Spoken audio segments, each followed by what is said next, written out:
Hey everyone, this is Mark Major with Two Swords Tactical and Defense in Georgia. Just want to do a quick video on sighting in my rifle. Show you some tricks that I use to get my shots on paper, and then how I fine tune it to get it to point of impact. This is my Tavor X95, pretty much stock, but as you can see, I mounted the Strike Eagle low power variable optic on there. We're going to sight that in. It's 1:6. It's nice. It's got a throw lever, so you can go from 1 power to 6 power really quickly. These are your adjustments, your elevation and your windage. As you can see, the weapon is clear, so we're good. I got my rest, and I got my target set up out there at 25 yards. The tool that I use today, I'm going to be using, is the Wheeler Laser Boresight, which is a really nice tool. The nice thing about this, it's got a magnetic base that mounts to the rifle. I'll show you how to do that in a second. But the thing I like about this is it's a green laser, so you can see this at distance.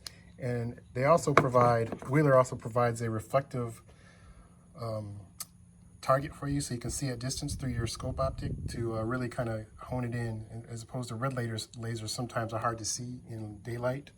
We have a pretty overcast day today, so it shouldn't be too bad today, but the green laser just makes it easier.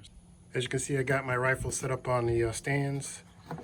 Got my Wheeler Engineering Boresight tool, but you just basically mount it to there you go, just mount it to your rifle. Push the on button right here, and that shoots the laser down range, and then you basically make your adjustments through here. All right, this is my target, reflective target at 25 yards.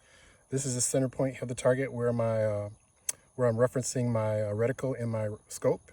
As you can see, this is the Boresight Laser. It's very visible on this target and in green.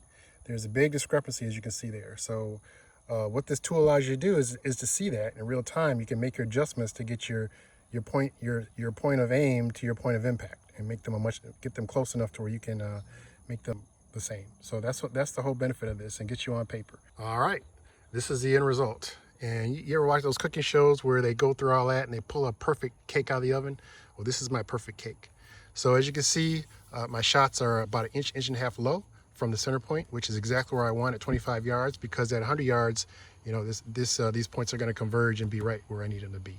So the thing I want to say is, as you saw on my theoretical, on my Boresight, it was down here, and then I basically merged those.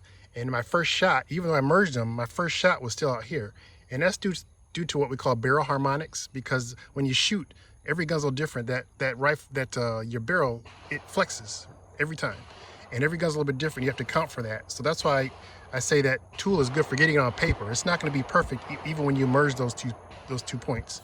So I had it out here, and I basically walked it into here, and based on my 25-yard calculations, I need to be an inch and a half below my point of aim at 25 yards, so that further down at 100 yards, they will be the same. And that's about right where I am. So I'm quite happy.